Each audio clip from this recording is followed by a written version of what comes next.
안녕하십니까. 이 배명진 교수의 소리 탐험 제7장을 시작하도록 하겠습니다.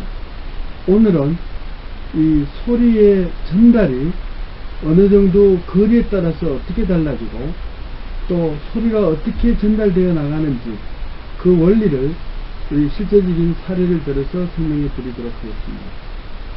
먼저 이제 이 책에서 이렇게 보면은 2부의 1장에서 다양한 소리가 들려 있는데, 예를 들어서 뭐 바닷속에 물고기가 내는 소리가 어느 정도인지, 또 이 소리를 통해 가지고 코 고는 소리가 어떻게 들리는지, 뭐 이런 것들을 한번 살펴보도록 하겠습니다. 우리가 이제 소리라 그러면은, 소리는 모든 사물에 대해서도 마찬가지로 적용하겠지만은 하나의 파동을 갖고 있는, 그러면서 에너지가 포함이 되어 있는 것이라고 할 수가 있어요.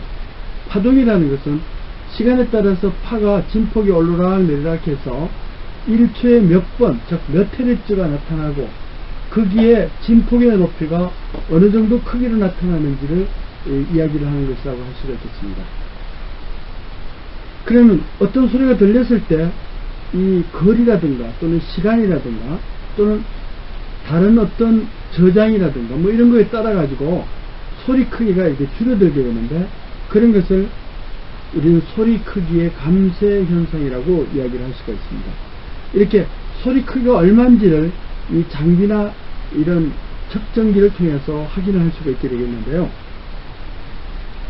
먼저 이제 소리란 무엇인가를 먼저 말씀을 드리도록 하겠습니다. 우리가 지금까지 소리는 파동이고 또 에너지다 이렇게 이야기를 했어요. 단순하게 크게 와닿는 에너지가 아니고 어떤 떨림을 갖고 있는 에너지라고 이야기를 할 수 있죠. 그러니까 떨림을 가지려면은 이제 에너지가 커졌다 작아졌다 커졌다 작아졌다를 이렇게 시간에 따라서 또 진행에 따라서 이렇게 나타내야 되는데, 그런 현상을 우리는 파동 현상이라고 할 수 있겠죠. 모든 파동 현상은 결국은 사인 웨이브로 이야기를 할 수가 있어요. 이렇게 뭐 탁자가 있다 그러면 그 탁자도 하나의 부피를 갖고 있기 때문에 고유한 파동 진동수를 갖고 있는 거고, 소리도 이 결국은 매체를 흔들어서 지나가기 때문에 사인 오메가 t라는 이런 사인 함수로 이야기할 수 있다는 겁니다. 그럼 이런 사인 함수가 어떻게 전달이 되느냐, 퍼져나가느냐, 이것이 오늘 그 이 챕터에서 이야기할 내용이라고 할 수 있습니다. 보통 이제 파동이라 그러면 이게 파의 모양이 주어지는데, 이런 모양을 우리는 정연파라고 그러죠. 사인 웨이브라고 이야기를 합니다. 이런 사인 웨이브는 뭐 파동으로 이야기할 수 있는 모든 사물을 다 이야기할 수 있어요.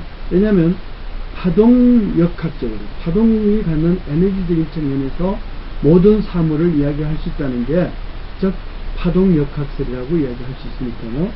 그래서 이쪽에서는 소리를 내는 것이고 이쪽에서는 소리를 듣는 것이라, 그러면 소리가 나올 때는 결국은 어떤 분자의 진동을 결국은 밀었다 당겼다 밀었다 당겼다 하면서 밀 때는 높이에 올라가고 당기면은 또 낮게 내려오고 하는 이런 어떤 주기적인 파의 변화를 통해 가지고 이 매체, 즉 공기나 액체나 기체나 뭐 이렇게 고체 이런 것들을 통과해서 낼 수가 있다고 볼 수 있습니다.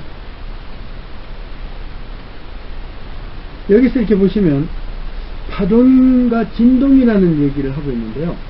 이 진동이라는 것은 파동은 파동인데 어떤 물리적인 변형을 유발하는 파동을 우리는 보통 진동이라고 이야기를 합니다. 그래서 그 진동이라는 것은 뭐 이렇게 전달되고 하는 하나의 근원이기도 하지만은 아무튼 진동이나 파동이나 동일한 관점에서 이야기할 수 있다. 즉 에너지를 갖고 있으니까 물리적인 변형을 유발할 수 있겠죠. 그래서 이런 변형을 유발하는 파동을 진동이라고 이야기를 한다. 일반적으로 파가 이렇게 진행할 때는 이 진행 방향으로 진폭이 증가하느냐, 진행 방향과 이렇게 수평 방향으로 하느냐에 따라 가지고 우리는 그 종파 또는 횡파라고 이야기를 합니다.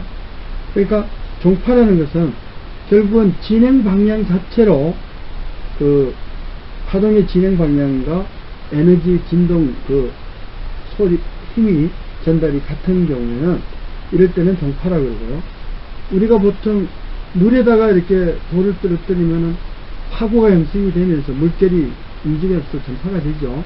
이럴 때는 이 전달되는 거하고 또 옆으로 퍼져나가는 거하고는 서로 직각방향, 직교방향을 이루도록 되어 있어요. 그래서 이런 횡파라고 이제 이야기를 하는데요.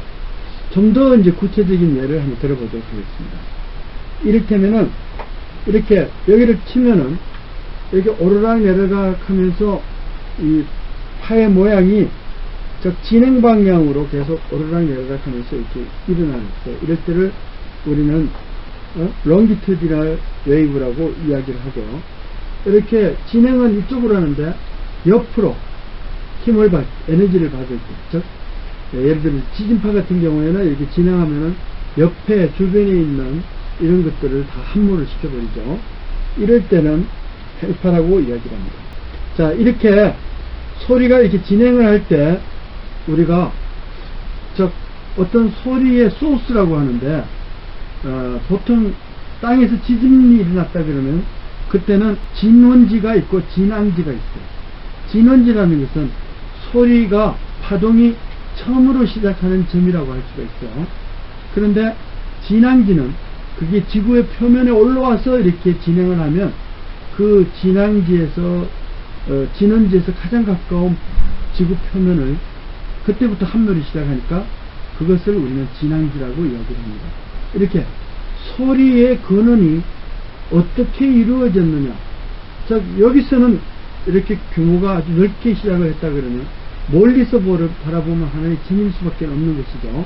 이렇게 만약에 소리가 발생하는 근원이 조그만 스피커라든가 조그만 이어폰 아니면 무슨 이렇게 바늘끝처럼 이런 것들을 톡 하고 찍었을 때 소리가 시작이 됐다면 우리는 이런 소스 사운드라고 이야기를 하죠. 포인트 소스 사운드라고 이야기를 하는데 이런 포인트 소스일 경우에 여기에 점이 있고 이게 진행을 하면서 결국은 사방팔방으로 이렇게 입체적으로 진행하게 될 것이라는 거죠.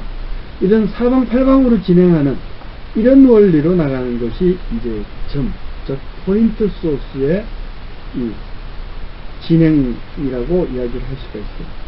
그러니까 이렇게 조금만 놓으면 이제 면이 되겠죠. 이렇게 면. 그리고 위에까지 다 된다 그러면은 구가 될 것이죠. 그래서 결국은 처음에 포인트 소스일 때는 이게 아주 가까이 있을 때는 포인트로 보이지만 이 진행을 하게 되면은 에어리아가 이렇게 평면 진행을 하는 것처럼 보일 수도 있다 이거죠. 그러니까 스피커 같은 것도 아무리 커도 좀 거리가 멀리 떨어지면 하나의 점으로 보이잖아요. 이런 것을 이제 어떻게 접근을 하느냐 그런 차이예요. 가까이서 하면 면이 되는데 면 소스가 되는데 멀리 떨어지면은 아무리 큰 것도 작게 보이기 때문에 포인트 소스로 바뀌어진다 이렇게. 자, 일반적으로 이렇게 점 소스라고 이야기를 할 수 있는 이 자체는 결국은 우리가 가까이에서 했을 때 이제 이야기잖아. 그래서 그런 소리가 나올 때 사람한테 어떻게 전달이 되는가를 우리 동영상을 통해서 한번 확인해 보도록 하겠습니다. 코 고는 소리에 대한 동영상인데요.